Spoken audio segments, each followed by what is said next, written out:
Surat 1 Yohanes, pasal 1. Isi surat ini mengenai sabda yang memberi hidup, yaitu sabda yang sudah ada sejak awal mula. Kami sudah mendengarnya dan sudah melihatnya dengan mata kami sendiri. Kami sudah memandangnya dan sudah memegangnya dengan tangan kami. Ketika hidup itu dinyatakan, kami melihatnya. Itulah sebabnya kami memberi kesaksian mengenainya. Kami memberitakan kepada kalian tentang hidup sejati dan kekal yang ada bersama Bapa dan yang sudah dinyatakan pada kami. Apa yang sudah kami lihat dan dengar, itulah juga yang kami beritakan kepada kalian, supaya kalian bersama kami ikut menghayati hidup bersatu dengan Bapa dan dengan Anaknya, Yesus Kristus. Kami menulis ini supaya hati kita sungguh-sungguh gembira. Inilah berita yang telah kami dengar dari Anaknya dan yang kami sampaikan kepada kalian. Allah itu terang, dan padanya tidak ada kegelapan sama sekali. Kalau kita berkata bahwa kita hidup bersatu dengan Dia, padahal kita hidup dalam kegelapan, maka kita berdusta, baik dengan kata-kata maupun dengan perbuatan. Tetapi kalau kita hidup di dalam terang, sebagaimana Allah ada di dalam terang, maka kita hidup erat, rukun satu sama lain, dan darah Yesus Anaknya membersihkan kita dari segala dosa. Kalau kita berkata bahwa kita tidak berdosa, kita menipu diri sendiri, dan Allah tidak berada di dalam hati kita. Tetapi kalau kita mengakui dosa-dosa kita kepada Allah, Ia akan menepati janjinya dan melakukan apa yang adil. Ia akan mengampuni dosa-dosa kita dan membersihkan kita dari segala perbuatan kita yang salah. Tetapi kalau kita berkata bahwa kita tidak berdosa, kita beranggapan seakan-akan Allah pendusta dan kita tidak menyimpan perkataan Allah di hati kita.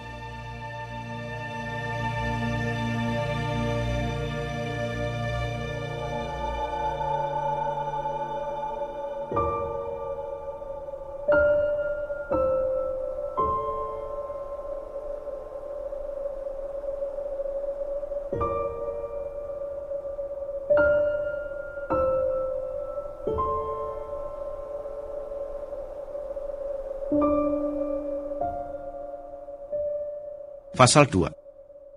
Anak-anakku, saya menulis ini kepada kalian supaya kalian jangan berbuat dosa.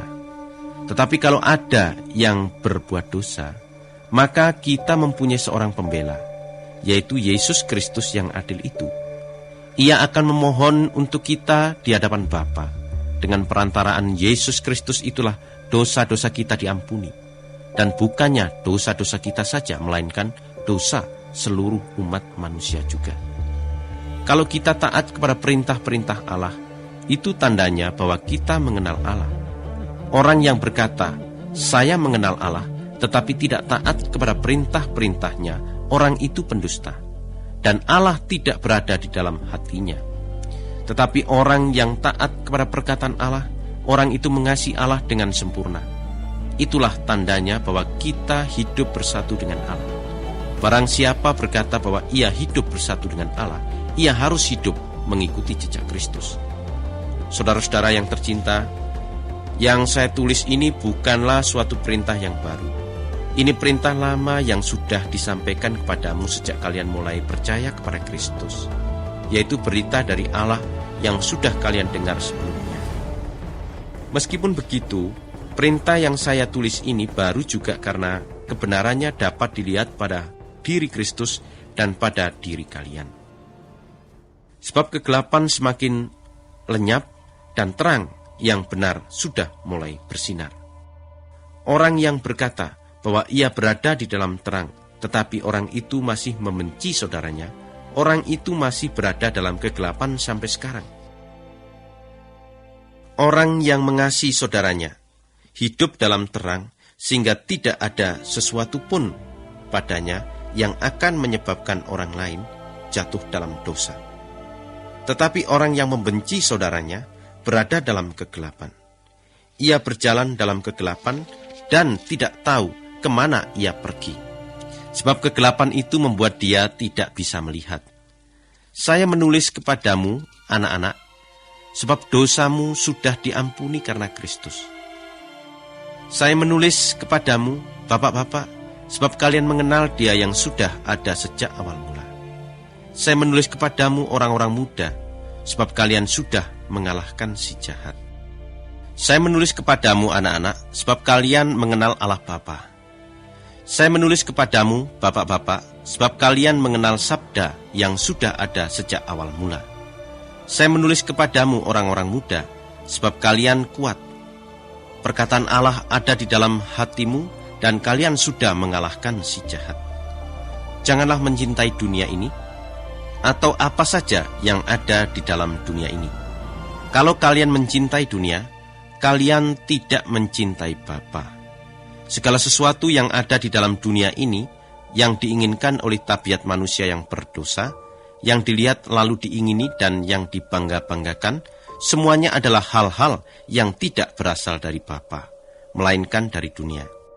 Dunia dan segala sesuatu di dalamnya yang diinginkan oleh manusia sedang lenyap.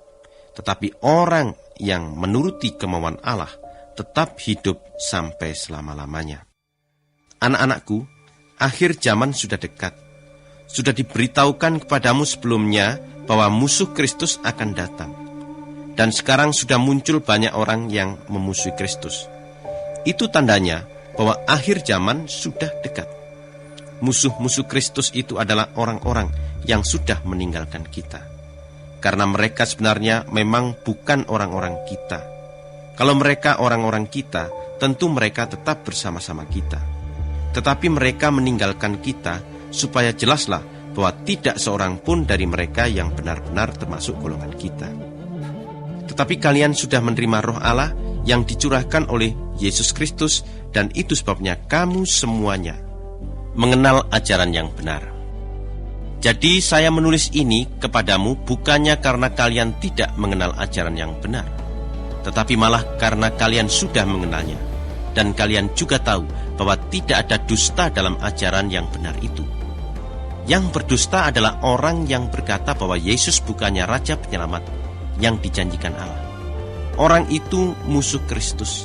Ia tidak mengakui Bapa maupun Anak. Orang yang tidak mengakui Anak berarti tidak menerima Bapa juga.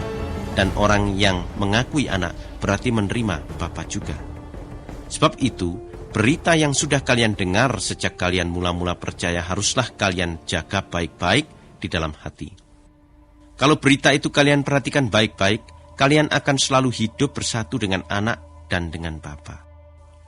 Dan inilah yang dijanjikan Kristus sendiri kepada kita, hidup sejati dan kekal. Saya tulis ini kepadamu mengenai orang-orang yang sedang berusaha menipu kalian. Tapi mengenai kalian sendiri, Kristus telah mencurahkan Roh-Nya padamu. Dan selama Roh-Nya ada padamu, tidak perlu ada orang lain mengajar kalian. Sebab Roh-Nya mengajar kalian tentang segala sesuatu. Dan apa yang diajarkannya itu benar, bukan dusta. Sebab itu, hendaklah kalian taat kepada apa yang diajarkan oleh Roh itu, dan hendaklah kalian tetap hidup bersatu dengan Kristus. Jadi anak-anakku, tetaplah hidup bersatu dengan Kristus, supaya nanti pada waktu Ia datang, kita menghadap Dia dengan penuh keberanian, dan tidak bersembunyi karena malu. Kalian sudah tahu bahwa Kristus hidup menurut kemauan Allah. Sebab itu kalian harus tahu pula bahwa setiap orang yang hidup menurut kemauan Allah adalah anak Allah.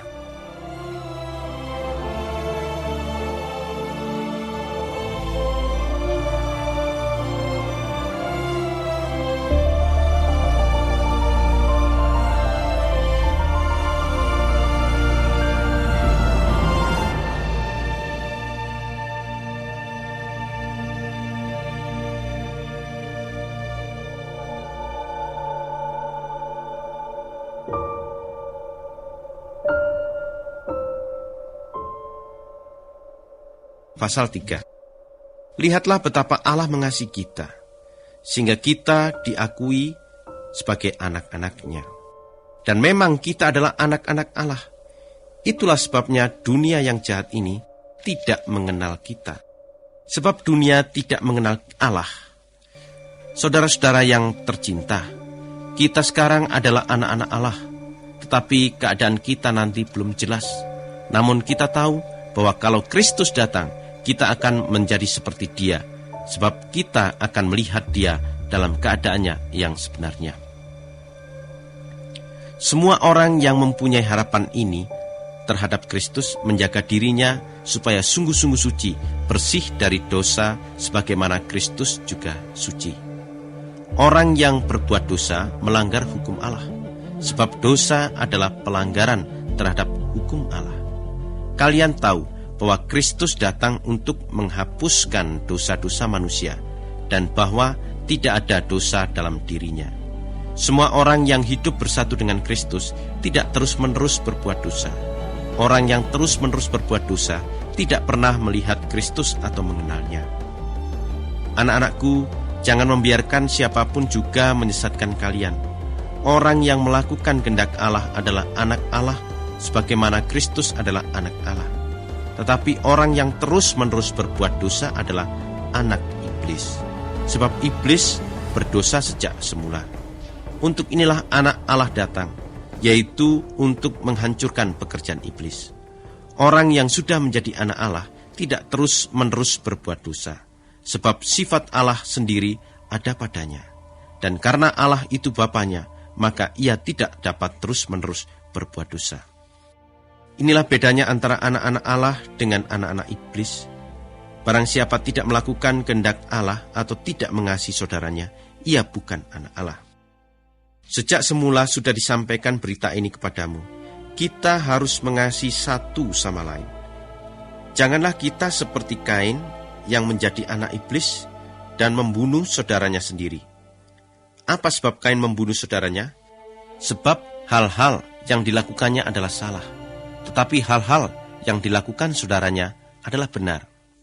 Sebab itu, saudara-saudaraku, janganlah heran kalau orang-orang dunia ini membenci kalian. Kita tahu bahwa kita sudah keluar dari kematian dan berpindah kepada hidup. Kita tahu itu sebab kita mengasihi sesama saudara kita. Orang yang tidak mengasihi berarti masih dikuasai oleh kematian. Orang yang membenci saudaranya adalah pembunuh.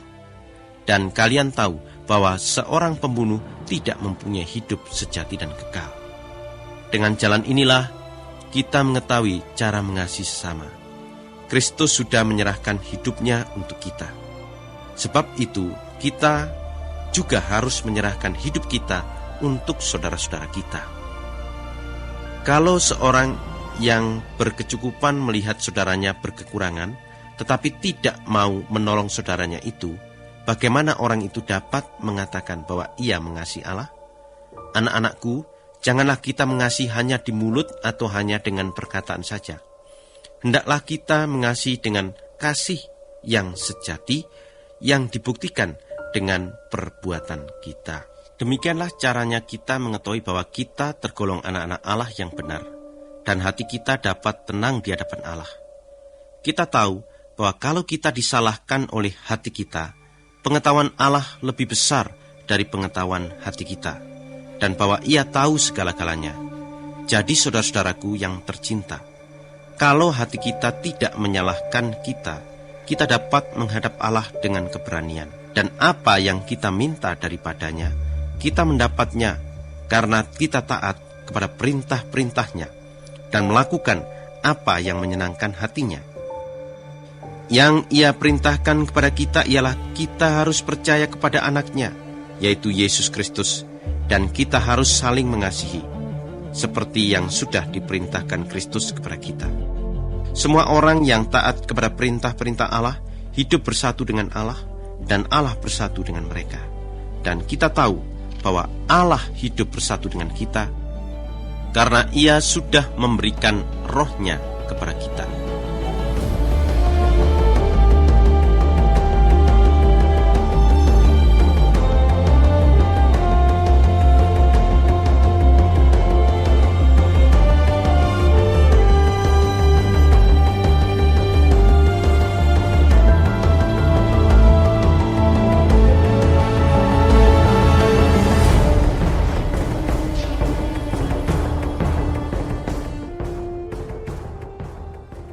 Pasal 4. Saudara-saudara yang tercinta, janganlah percaya kepada semua orang yang mengaku mempunyai roh Allah. Tetapi ujilah dahulu mereka untuk mengetahui apakah roh yang ada pada mereka itu berasal dari Allah atau tidak. Sebab banyak nabi palsu sudah berkeliaran kemana-mana.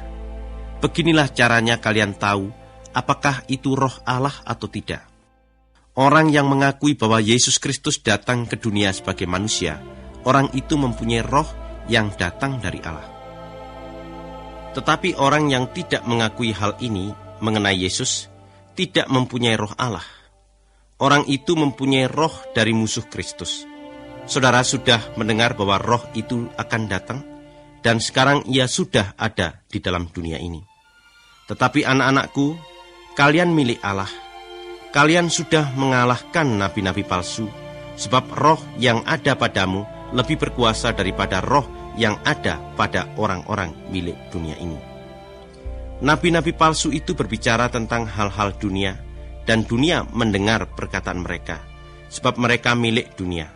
Tetapi kita adalah anak-anak Allah, dan orang yang mengenal Allah. Mendengar perkataan kita, orang yang bukan milik Allah tidak mendengar perkataan kita. Begitulah caranya kita mengetahui perbedaan antara roh yang memberi ajaran yang benar dan roh yang menyesatkan. Saudara-saudara yang tercinta, marilah kita mengasihi satu sama lain. Sebab kasih berasal dari Allah. Orang yang mengasihi adalah anak Allah dan ia mengenal Allah. Orang yang tidak mengasihi tidak mengenal Allah. Sebab Allah adalah kasih. Allah menyatakan bahwa ia mengasihi kita dengan mengutus anaknya yang tunggal ke dalam dunia supaya kita memperoleh hidup melalui anaknya itu. Inilah kasih. Bukan kita yang sudah mengasihi Allah, tetapi Allah yang mengasihi kita dan mengutus anaknya supaya melalui dia kita mendapat pengampunan atas dosa-dosa kita.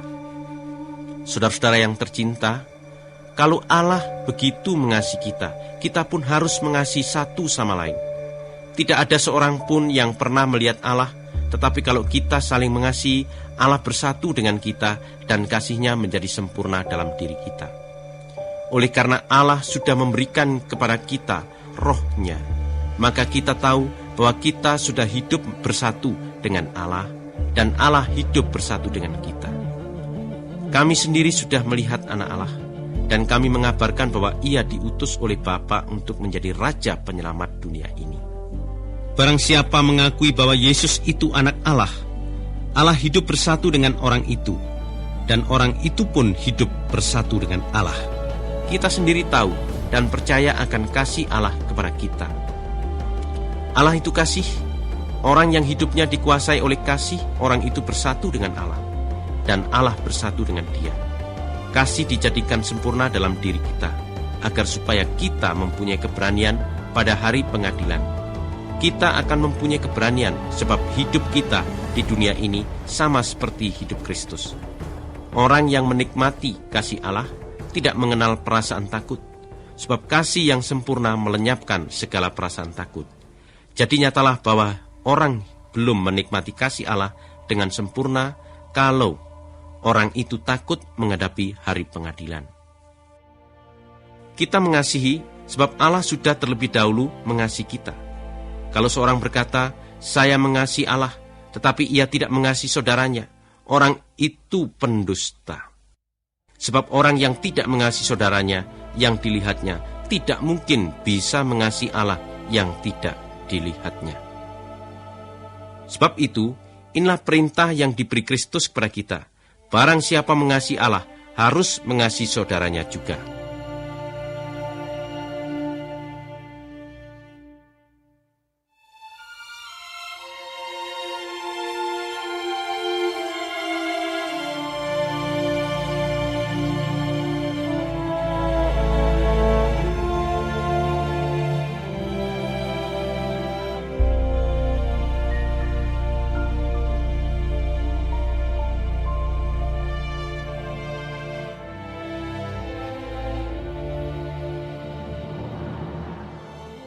Pasal 5. Orang yang percaya bahwa Yesus adalah Raja Penyelamat yang dijanjikan Allah, Orang itu adalah anak Allah. Orang yang mengasihi seorang bapa, mengasihi anaknya juga. Dengan jalan inilah kita tahu bahwa kita mengasihi anak-anak Allah. Kita mengasihi Allah dan taat kepada perintah-perintahnya. Sebab mengasihi Allah berarti taat kepada perintah-perintahnya. Dan perintah-perintahnya tidaklah berat untuk kita.